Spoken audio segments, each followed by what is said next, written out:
Good morning, everyone.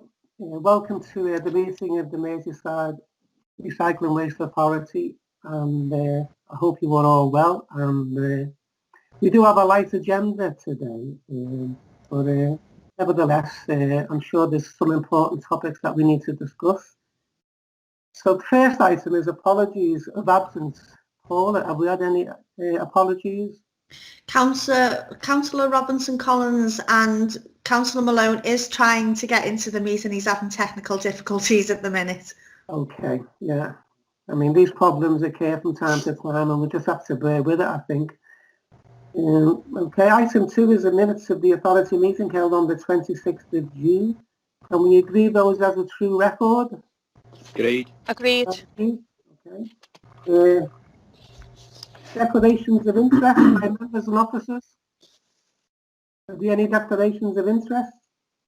Sorry, Chair, I'm just admitting Laura Robinson Collins, Councillor Collins. No, we've had no declaration of interest. Okay. Item 4, questions from members. We haven't received any. Item 5, questions from members of the public. We haven't received any. Item 6, motions proposed by members. We haven't received any. So that takes us to item 7, which is the Code of Corporate Governance and Annual Governance Statement. Is it Paul? Are you going to take us to that, or is it Carl? It's Carl, Chair. Okay, thank you. Carl, over to you. Yes, thank you, Chair. It is down to me. Hopefully members have had time to read the report. This is the annual governance assessment that we do every year with the PAG group that you'll have heard of before. Essentially, this is a review of the corporate governance arrangements of the authority. You're asked to note the findings of the assessment and the improvement action plan, which is at Appendix 3. The previous plan is at Appendix 2. Essentially, the governance statement is signed off for inclusion in the statement of accounts. So it's a self-assessment against a series of criteria. There are a number of things in the improvement action plan which I particularly want to draw to members' attention. The first one is, of course, the new ways of working, that the agile working ways that we're using now have given us, highlighted to us a number of issues. So I am conducting a review of the service in its entirety because we've got different ways of working. Perhaps we can be more efficient in the ways that we work because we've got the majority of staff working from home and very few people in the office at any time. We've never really fully returned to the office because we thought the risks were too great, and we've kind of come full circle now with the government's advice anyway. So we're still maintaining the minimum number of people in the office at any one time. The obvious impacts of COVID-19, not least in the waste arisings, that districts are collecting more waste and therefore that will flow through the system and eventually come out in the levy in terms of paying for the disposal of that waste. We need to look at, again, we've included, for instance, progressing on the zero waste strategy to fit in with the Liverpool City Region Climate Action Plan and all the things that various districts are doing, particularly Liverpool, who've got their low carbon trajectory. We're working with them and with Mayor Anderson's declaration about the voluntary local review against the Sustainable Development Goals. So the need for us to progress our zero waste strategy is becoming more and more important in order to contribute properly to the whole of the Liverpool City region and districts' plans. And then the final thing we need to look at, we will be reviewing our ICT arrangements, the technology and communications technology, because we're now business critical, of course, like everybody really. IT is business critical to us going forward. So those are the sorts of things that we'll be including in the action plan for the year ahead. So you're asked to approve the annual government statement, Chair, and the Code of Corporate Governance. I'm happy to take any questions. Okay, Carl, I can't see anybody's hand up at the moment. Have members got any questions they'd like to? Tony Norbury, would you like to ask a question? Unmute your microphone, Tony. Use. I keep forgetting to do that. Some people are happy with that, but yeah, some people are aware of me. Hiya everyone, it's lovely to see everyone. Hope everyone's safe and well. Just on the climate change arrangements and all the different strategies that have come together through the city region. We were talking about yesterday, we were talking about in Wirral the changes to the planning regulations, the government new white paper and the different local plans that come together. I don't know how much the local plans talk to each other as a city region, but we're in the process of setting our local plan at Wirral, and I know people are ahead of us on that as well. But from what I can see from the white paper and the arrangements for local plans, is it could be a building fest for developers building on farmland and greenbelt, taking regulations away from councils locally. So I'm just wondering if we do get a lot of properties and our local plans are asking us to build a lot of properties in these areas across the Liverpool City region, what are waste arrangements for new build, these new build properties? It gives us a good opportunity to put a waste regime in there that is zero carbon. Just like to, yeah. Okay, thanks, Tony. Carl? Chair, would you like me to try and answer that? Yes, it's a good question, which always means I haven't got an adequate answer. But one of the things we need to do is make sure, of course, every new house that is built in the city region tends to produce about an extra tonne of waste a year. And that will therefore have implications for every council that is building houses in terms of their cost of their waste services, not just disposal, but of course collection as well. So that's the first thing. In planning terms, we need to make sure that planning policies provide adequate provision for recycling in new homes. Many new homes struggle to find the space for recycling containers, and that's an issue. So planning standards are very, very important. And then I think the third aspect of that for us is getting into the house builders and talking to them about sustainable construction and circular economy, the reuse of materials where they can when they're building these new homes. So there's a number of aspects for us as a waste authority. Yeah. Can I just come back on that, Tony? Yeah. Can I just ask you, I think, Yvonne, have you got your microphone on? Could you mute your microphone? Is that me, Tom? You need to say something. Is that me, Tom? No, I was just talking to Yvonne. That's it. Go on, Tony. Yeah. Go on. I mean, the plans, the white paper are under, the government's white paper is under consultation at the moment, and we're hoping that will be a lot more democracy put into it and a lot more affordable homes being able to be built, and we can protect our green belt and farmland. But a plan B obviously is looking at any new build, like you're saying, Carl, and have we got a policy? Have we got a city region wide policy actually done by the waste authority, done by us really, on targeting any new build and a zero waste? Well, there's no speakers coming Have on. we got a policy in place? Have we Red, got... it's orange. Come on, it's orange. Hang on. Yeah. But it still can't hear. I know you were saying... Yeah. All right, Tony, can we bring Carl in? I think he's gonna be responsible for the future. Yeah, thank you, Chair. I'm just conscious that Councillor Laura Robertson-Collins has had her hand up for a while. You might want to bring her in first, just in case. Okay. Yeah, well, I see it now. I'll bring in Laura and then Steph. Laura, would you like to say something? I can't. No. I can't see Laura. Can you? I can't see her. I saw her hand up, but I can't see her. Thanks, Chair. And I like Tony, Councillor Norbury's saying in the Tory. We can't hear you properly, Laura. Can you hear me now? No. You're breaking up. Can you hear me? You're breaking up. It's not clear. I'm just asking mainly about the planning development stuff, particularly with regard to flats. Obviously, the problem in Liverpool is less the problem with houses in terms of waste. Yeah. Is that Yeah. okay? Chair, to come back to the general point that Councillor Norbury was making, which I think is a good suggestion. It does say I'm muted. Can you hear me now? We can hear you now, Laura. You've asked a question. I'll write doesn't matter. I'll write it down. Yeah. Okay, Sorry, Chair. Carl. Thank you, Chair. Can you hear me now? Yes. Yeah, Sort we of. can hear you, Laura. Can you hear us? Flats, yeah. I'm just drawing to attention to the high rises. Yeah. Okay. Yeah, I think Carl's going to respond to that.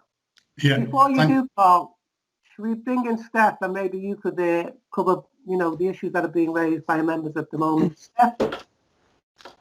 Thanks, Chair. There's two things. One is when you're looking at the new ways of working, you'd say there's a lot of staff that's actually working from home now. We have the same problem in Alton. We have a lot of staff who are now saying they would like to continue working at home, and that would be beneficial to the council. Is that something you'll be looking at on your review?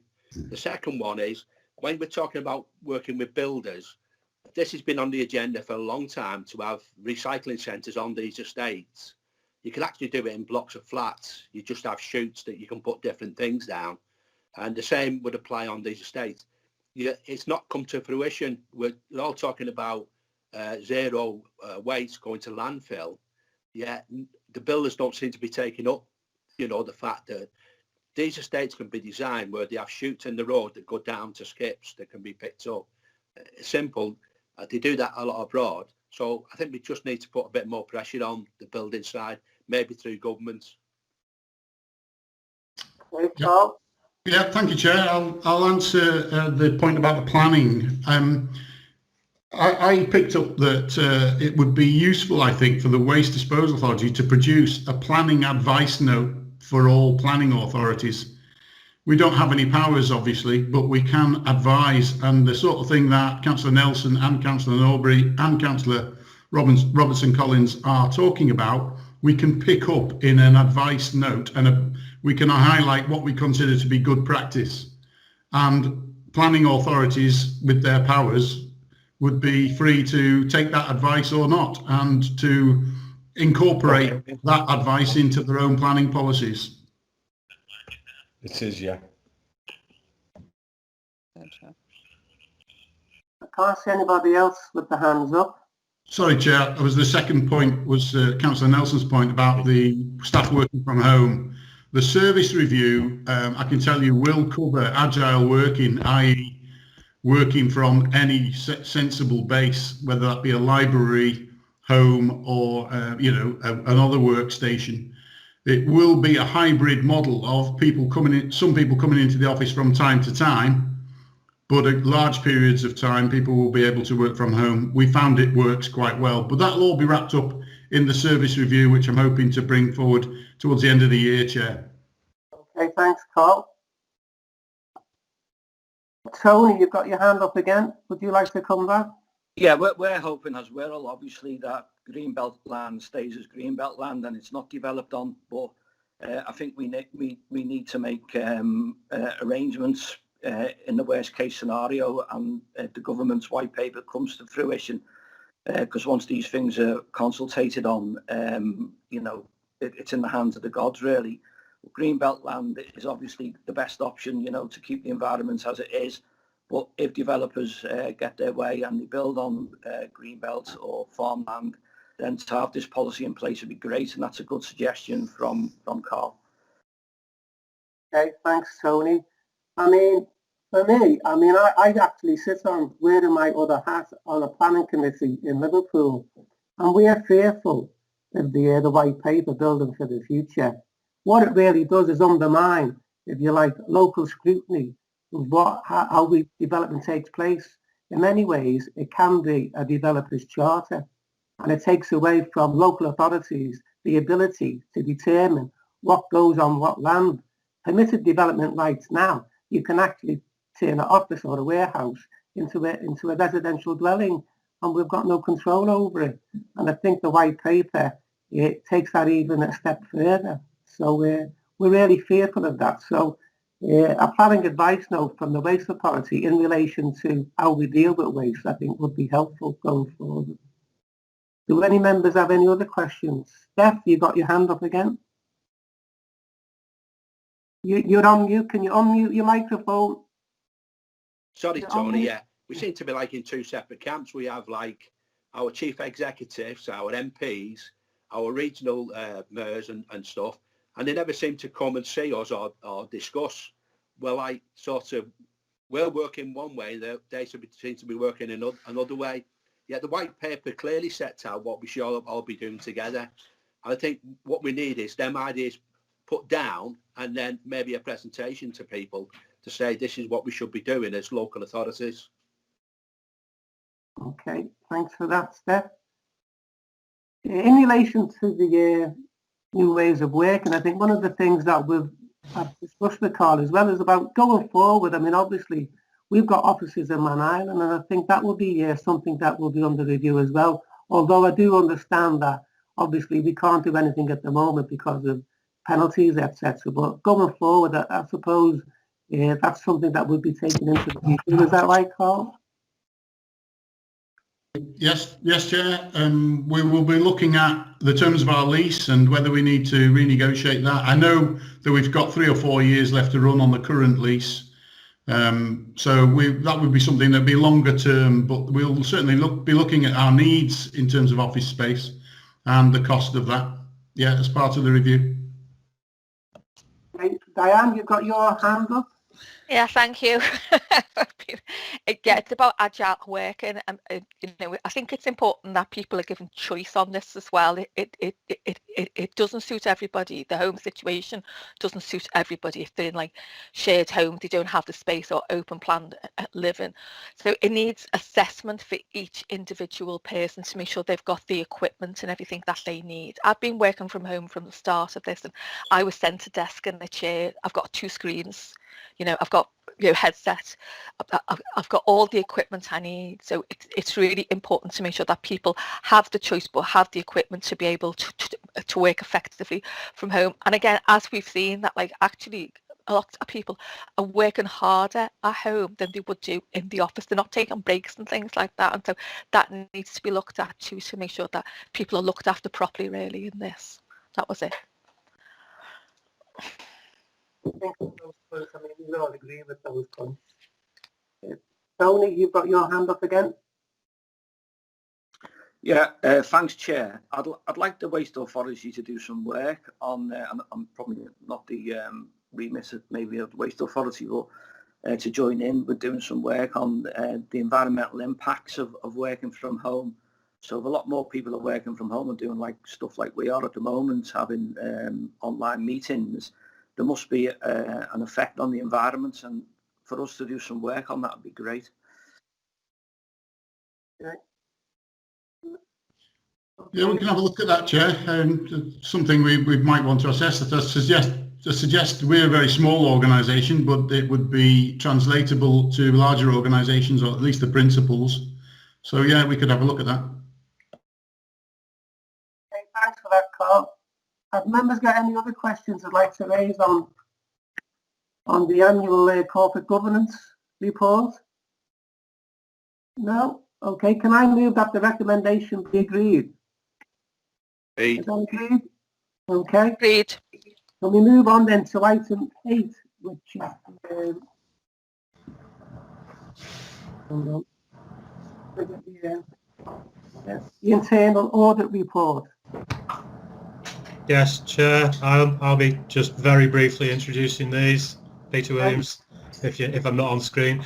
There are 2 reports this time, which are a little bit later than we hoped for. We didn't bring them last time because there's a full agenda, but the first report is on trade waste disposal, which is a relatively small area, and the second report is on the Veolia contract, which is a relatively large area. The trade waste disposal report is the first one for a long time where we've only had limited assurance, which is slightly disappointing, but we've not looked at that area in huge detail for a while. Internal audit have identified 7 recommendations, of which 5 have already been addressed, and the other 2 are ongoing in terms of the progress. So we've taken their recommendations to heart, and we're implementing them as fully as we can. Important for members to recognise that despite the limited assurance and number of recommendations, there are no key issues identified for members to be overly concerned about. Second report is on the Veolia contract, and this is giving us from internal audit what they call high assurance, which is the highest level of assurance they can give us. They've made no recommendations, which is a pleasant surprise, and there are no key issues for members. Beyond that, I'll leave that to members to see what they want to ask about. Okay, thanks for that, Peter. Well, yeah, I've got Tony Norby who would like to ask a question. Tony? Yeah, it's just on the trade waste, the commercial waste. Just reading the report, and I'd like some clarification regarding. It states that St Helens Council had a particular problem with this. They were putting, if I've read it properly, putting their waste through a different system, and it wasn't calculated. Are adjustments going to be made? Because there was no monetary figures mentioned. I think I read in one paragraph that the situation was so small, the monetary figures, that they weren't going to be told to us. That's the right way to put it. But I'd like to know really what the figures are and what we're not taking into consideration. Thanks for that, Tony. Peter, could you come back on that? Yeah, on that particular issue, at the time we did a calculation, and it was less than £1,000 was the difference. So I decided that was not worth pursuing with St Helens. There are a number of other issues with other calculations which we are going to be following up through the final 2 recommendations that need to be followed up. But we don't know the scale of those at present. We're still engaged in discussions with authorities about the scale of those other 2 recommendations. They may be bigger numbers. If they're bigger numbers, we will no doubt have to pursue them. Does that answer your question, Tony? Yeah. So, I suppose it's up to the members. If it's less than £1,000, then if we're not going to pursue it, we're not going to pursue it. But I don't know. I think the important point is that, going forward, we need to understand exactly what's going on, and I think the recommendation makes that clear, and that charges would be adjusted to account for the discrepancy going forward. I think that is the point that we need to make. Also, it hasn't been reviewed, what we charge for the commercial waste, but I think 2011, 2012, and that's going to be taken into account as well, isn't it? Peter? Yeah, what we've charged for commercial waste has been a historic figure that's been inflated over the years by standard inflation indices. So it's quite an expensive charge. So we're going to take account of that in any review that we carry out. Yeah. Okay, thanks for that, Peter. I can't see any other members with any hands up. No? Well, therefore, can we approve the recommendation? Is that agreed? Agreed, Tony. Agreed. Agreed. That's to the end of the meeting. Yeah, could I just thank you all for attending, and hope you have it. Tony, have you got your hand up? Yeah, just trying to get in there, Chair, on that last point. I think any adjustments for commercial waste need to take into consideration environmental impacts of any adjustment. So I got the feeling there that they were going to be reduced, but they're too expensive. But what would be the environmental impacts of that? It is a high rate, prohibitive for waste to come to us, and help us with that, if that makes sense. So would you like to respond to that? Yeah, we will look into whether or not there is any impact environmentally on that. I think it's a good point, well made. Thank you very much. Okay, can I just thank you all for attending, and hope you have a peaceful weekend, and stay safe, everybody. Thank you. Okay, and you. Bye. Thank Bye. you, Chair. Have a good week. Bye. Bye-bye. Bye. Bye now. Bye. Thanks, Chair. Thank you to that. Bye-bye. That's it. Bye.